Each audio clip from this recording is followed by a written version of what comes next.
Hello and welcome back to the Truth Channel Inspired. This is a media source that is dedicated to bringing truth to practical subjects, and every truth that we discuss on here is going to be biblically sound, but that doesn't mean that you have to be a Christian to be listening to this. I actually think that a lot of people tuning in will be surprised at how much our natural desires do align with biblical principles and how much you do agree with what the Bible says. And that's one of my passions with starting this channel, is I felt like there is a big misunderstanding of what exactly God stands for and what the Bible says. And so I just want to show how much truth is actually in the Word and the heart behind what God says about certain subjects. So this week we're going to be tackling a really massive subject. I'm going to try and keep it as short as possible, but it's one that has come up in my life, and as I was doing research, I really have tried to make a change in my clothing and my fashion and my shopping. So today we are going to be talking about the truth about your clothes, and specifically with that, fast fashion. I, Lindsay Frederick, promise to tell the truth, the full truth, and nothing but the truth. Fast fashion. Okay, so I don't know if you haven't heard this term. I hadn't heard this term until very recently, but it is a very important thing that I think everybody should be concerned about, because as humans, we all live on this earth and we need this earth to stay around. So that is something that we should all care for. And as humans, we should also care for other humans. And both of these things, the earth and other humans, are being negatively affected through our shopping habits, through our clothes, through the industry of fast fashion. So, what is fast fashion? Fast fashion is basically a term that's used to describe our current fashion industry that is based on faster production with lower costs. So everything about the fashion industry has become faster. The speed at which the products are made, the speed at which we consumers buy these products, the speed at which we get rid of these products, and then the speed at which new trends are coming out. Okay, so although this sounds like a good thing, like having more clothes, cheaper prices, and I can get them faster and easier, it's actually having a very negative effect on the people that are making these clothes and the environment. So just like I said earlier. So I'm just going to kind of back up and give you a little idea of how far we have come as a fashion industry in comparison to what it used to be, and why, because of this, why fast fashion is an issue. So fast fashion is a recent and worsening issue. Before the 1960s, fashion was really more for the elite. But then with technology, fashion became more accessible to everyday people like you and me.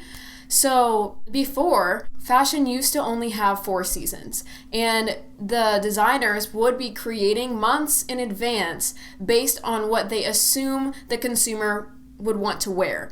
So think about that. So 4 seasons being prepared months in advance. Now, look at 2020, and you have stores like Zara, Forever 21, H&M, Gap, Boohoo, all these online stores now that are popping up with really cheap clothing, having up to 52 micro seasons throughout the year. And if you do that math, when I saw that number, I was like, wait, 52, that seems familiar. 52 what in a year? 52 weeks in a year. That means that they are producing a new line of trendy clothing or whatever every single week. That's crazy. You go from 4 to 52, something massive has to change. There has to be some sort of effect that this is having, and there is.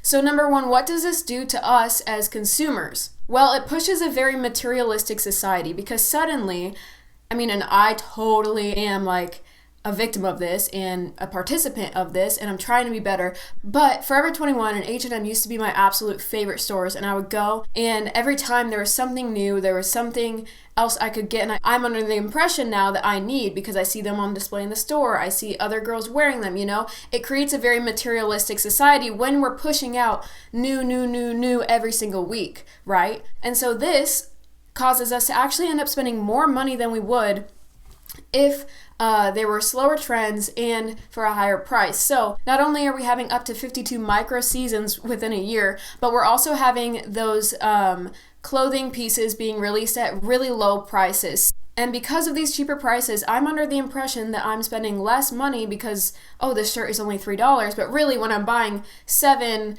$3 items or 20 $3 items, now I'm spending more money than if I would have just had one $12 shirt or something like that. According to one study, people bought 60% more in 2014 than they did in 2000, but then kept that clothing half as long. Now, that might seem like a little bit outdated, 2014, but with the way that the fashion industry is progressively getting worse in this area, I would assume that that number is even higher now in 2020. So just keep that in mind. 60% more, wearing them half as much or half as long. So as we're buying more, we're also throwing more away because these clothes are lower quality, they're not lasting as long, and also, it was $3 anyway, it doesn't really matter if I throw it away, I can just buy another one, right? Clothes are dispensable. Clothes are now a disposable item. They're not as valuable to us because we're not paying as much for them. That being said, that kind of is a perfect segue into how this is affecting our environment. And I'm going to throw a lot of statistics at you guys, but that is just in hopes that you will see how much of an impact this actually has and how important it is for us to be aware of this so that we can start to make a difference, right? Clothing makes up about 3.8 billion pounds of landfills each year. And it is estimated that the average American throws away 65 to 80 pounds of clothing each year. That's crazy. And furthermore, if this clothing that we're buying is cheaper, it's also then made out of cheaper, non-biodegradable material, which means that clothing can take up to 200 years to disintegrate in these landfills. So that's just the whole buying and getting rid of clothes that is causing an impact, but this isn't even the worst part of the industry. We should also be very, very, very concerned, primarily concerned with the production of the clothing. So the two main materials used to make clothing are cotton and polyester. And so as fashion demands are super high, remember up to 52 microseasons a year, the demand for these two things then is also extremely high. Let's just talk about cotton for a minute. Cotton is a super water demanding plant, and it also calls for a large amount of pesticides and all those chemicals that go with farming.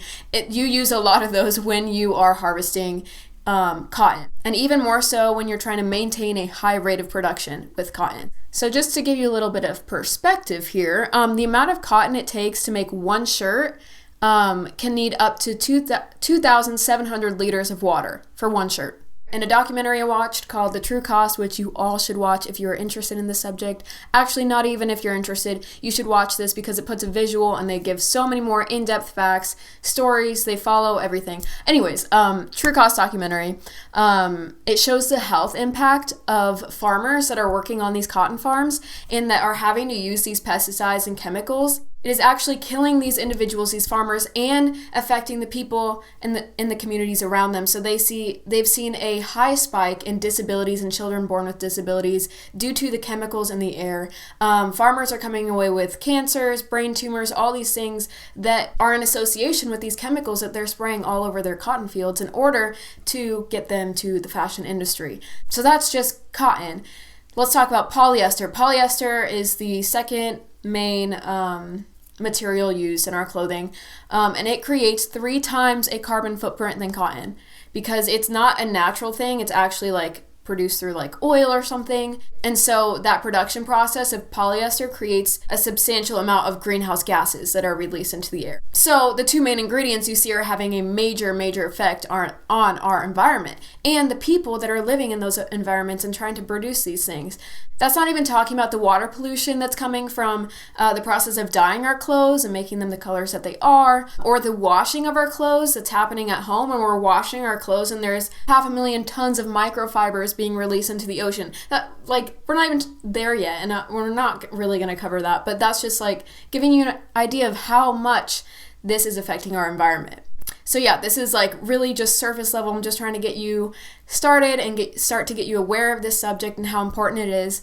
But overall, just put it in perspective, I like what unenvironment.org has to say about just the impact the fashion industry has on the environment. The fashion industry produces 20% of global water waste and 10% of global carbon emissions. That's more than all international flights and maritime shipping. Textile dyeing is the second largest polluter of water globally, and it takes around 2,000 gallons of water to make a typical pair of jeans. So we have all of these environmental issues that are arising because of the faster rate of production that is being pushed within the fashion industry, the fast fashion industry. But that's, again, not even the worst part. Personally, I think what's even more shocking is the statistics on the people that are actually having to create these clothes, the labor. So how these companies are getting their cheap labor is they're outsourcing the work to low and middle income class countries. So that would largely include Asia, Eastern Europe, Latin America, and specifically China, India, Bangladesh, and Vietnam are some of the hot spots for these companies to be sourcing from. There are roughly 40 million garment workers in the world today. And a majority of these 40 million workers are female. You could think of it one way as like, yes, this is awesome that it's providing 40 million jobs, right? However, within these supplier factories, workers are mistreated, physically abused, sexually harassed, and forced into overtime labor and also work for low wages. According to figures from the U.S. National Labor Committee, some Chinese workers make as little as 12 to 18 cents per hour working also in poor conditions. Other statistics show that some women will be paid $12 a month at some of the worst factories in Bangladesh. Because of the push for fast fashion to have lower prices at a faster pace, these women are being worked overtime, and then some of them not even getting compensated for those extra hours. According to the True Cost website, which is the website that's from the documentary I talked about earlier, a report found that 94% of Cambodia factories investigated violated overtime regulations, and that a factory dismissed 40 workers for refusing to do overtime work. So because this industry is so profit-centered, really the main concern of these fashion companies is to make the most money with the least amount of expenses. And because of this, workers have become viewed as disposable. Basically, companies will get rid of anyone who poses a threat to the system they have going right now. And they know that there will be another worker waiting at the door to come and fill that other person's place. So this makes workers really hesitant to speak out or form unions against these management companies because they'll just get fired. They're disposable. One article I was reading on greenamerica.org talks about this interview process that the Global Labor Justice, or GLJ, did. They interviewed like 500 plus women, specifically within H&M and Gap's supply factories, and this is what they said. One woman in GLJ's Gap report explained, once a worker makes a complaint, she won't be able to get a job in any of the factories because she will be blacklisted. So basically, because these workers are disposable, and when they try to ask for better working conditions, better wages, whatever it is that they need and have the right to, when they try and speak up for that, the factory will fire them, replace them, but also be like, hey, to all the other factories, like, nope, don't hire this woman. She's trying to ruin the system, right? Another quote says, one woman's testimony in GLJ's H&M report recalled how her employer made lunch contingent on finishing, quote, urgent pieces. So not only is the treatment of humans wrong within this industry, but also the factory themselves are wrong, the working conditions. So many factories are actually not sustainable, not built to maintain so many workers, but also the machinery that's put in them and the air quality, like all these things that are happening within these factories are unhealthy for the individuals working within them. And one of the main examples that people continuously look back to show how extreme these working conditions are and how dangerous they are is the collapse of a garment factory in Bangladesh in 2013. It killed over 1,100 factory workers. So this was one of the factories that was creating low-cost, low-quality, fast-rate production clothing for the Western countries. And despite workers actually complaining, hey, there's cracks in the walls, hey, I don't feel safe in here, we need to work in a safer space, management ignored these complaints, and it actually ended up that the building collapsed one day and killed, like I said, 1,100 workers, and then like thousands more were injured. Like, I had heard about this, that like some of the companies I shop at are using child labor or unfair or not paying fair wages. You know, I hear that, but then I was like, well, if it's really that big of an issue, why is there nothing being done? It must not be that big of an issue if nothing's being done and I'm not hearing about it, right?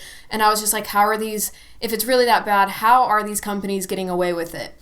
And this is it. So these brands are paying companies overseas, and these companies overseas are subcontracting the work out to manufacturing companies that aren't affiliated then with the brand that will ultimately receive and sell the clothing. Because of that, technically, they don't have any legal liability to the conditions that these workers are working under. But does that mean that they are not responsible?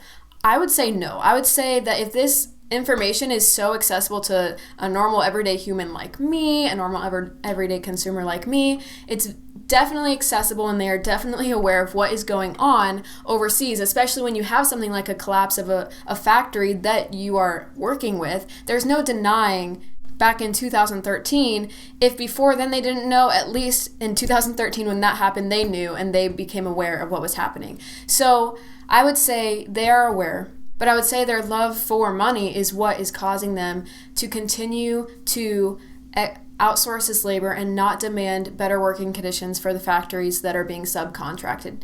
And I guess that's the ultimate question, is like, what is the root of this issue? Where does it all stem from? And it is that love of money. And the Bible even says this.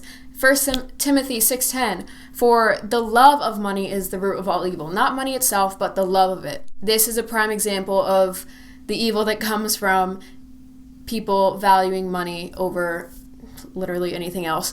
So it's these companies, these brands that love profiting so much that they would compromise the people that work for them and the environment in exchange to get more profit, the love of money. And it is us as well. It's the consumers. It's our love of money that drives us to shop at these stores that offer cheap clothing, but then ultimately we are supporting these brands that are maintaining mistreatment of workers and also harming the environment. And so it really is a love of money that is the heart of this issue. And so what can we do? I'm assuming that most of us on here are consumers, and so I'm not going to really talk about like the manufacturing production side, because I don't think those big name brand companies are going to tune in. Maybe one day, that'd be awesome. So I'm just going to speak to us as consumers, because I'm a consumer. I was totally, like I said, shopped all fast fashion, continuously shopped. And so how can we actually make a difference? So us as consumers, really the main solution, the main thing we can do is to buy less, to be less materialistic.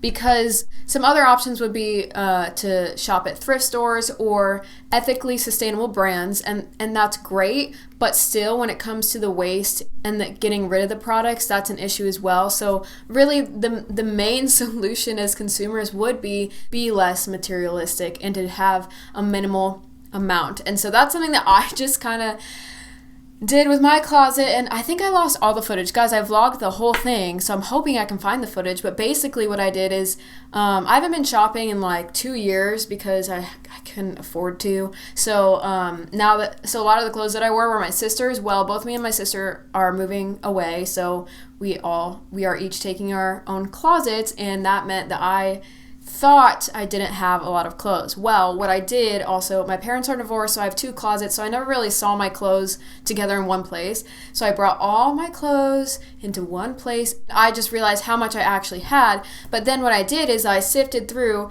and I was like, okay, like what do I actually wear? And what do I not? And then what do I need? What basics do I need? And then I want to go purchase those either at a thrift store or a sustainable company. So actually everything I'm wearing today is thrifted. I got this online. And then everything that I'm getting rid of, all the clothes that I'm getting rid of, which is a lot, I am selling or recycling. So I'm trying to be as ethical and as possible with this in this process, but also I want to shop in an educated way, which meant like, okay, knowing which colors look good on me so I'm not buying things that ultimately I never wear. And that also meant knowing which stores to shop at that are not supporting the fast fashion industry and have ethical working conditions for their workers, stuff like that. And so one thing I used was the app Good On You, and this is not sponsored at all. It's just a genuinely good app that I use and has helped me. And basically you can look up any store and it'll rate them like 1 to 5 on like how ethical and sustainable they are, and then they'll give you the reason why. So everybody right now needs to go download Good On You, that app. So that's really helped, but guys, it's hard. Like, I'm not gonna lie. a lot of the stores that you shop at are not doing the best that they can when it comes to good working conditions, fair pay, all the things that we've been discussing. And it's really unfortunate. And I think the most alarming thing is I thought, okay, if I go to a store and it has cheap prices, clearly it's fast fashion. So I'll go to the stores that I know cost more. So, Urban Outfitters, American Eagle. And so I looked those up, assuming, if I pay $70 for a pair of jeans, clearly they cost more to make, right? And unfortunately, that's not what I found. So that's even more annoying to me that, hey, I'm paying even more for something that was still made unethically. You know what I mean? And so, yes, it's a good tell that a store is a fast fashion store if the prices are cheap, but don't make that the standard by which you judge whether a store is participating in fast fashion or not, because even the stores with high prices are participating in fast fashion. So yeah, as consumers, we just need to be happy with what we have and to buy clothes that are higher quality and that can be used in multiple scenarios.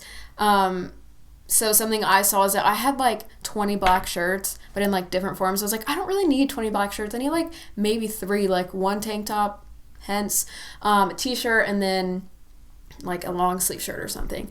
And so just really stepping back and realizing, okay, what do I actually need, and how can I make my closet as usable or as functional as possible.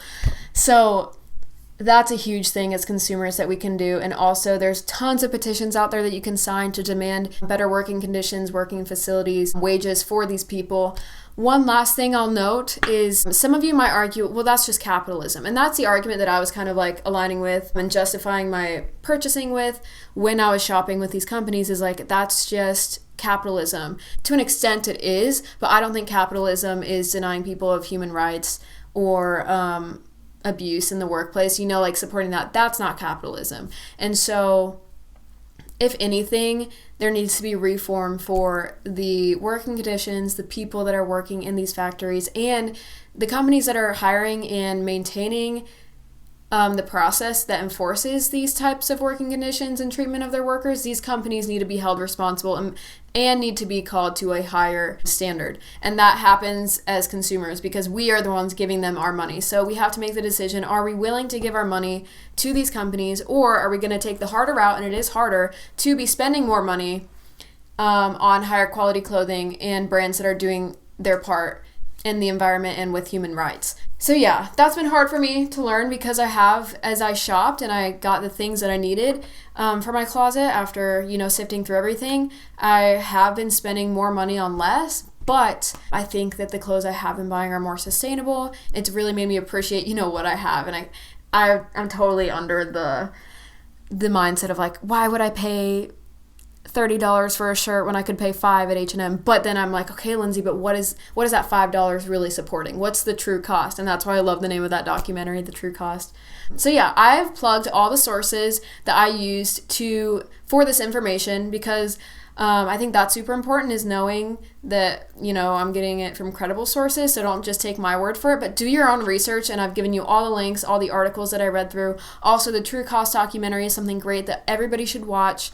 The Good On You app is super helpful. And yeah, I think that's it. But I just want to provide a source because I think that's something that we need to start valuing, is really checking and fact checking the sources we listen to, because I think that is one way that lies can get widespread in the media, is we just automatically believe without checking sources. And so I want to make sure that I make my sources available to you guys so that you guys can know where I get my information, and then you can determine for yourself whether they're factual, but I do try and use credible sources. I encourage you to go look at those things and, consider, are you willing to support these companies that are doing harm to both your wallet, the environment, and people all over the world? That's the question for you, and there will be more next week.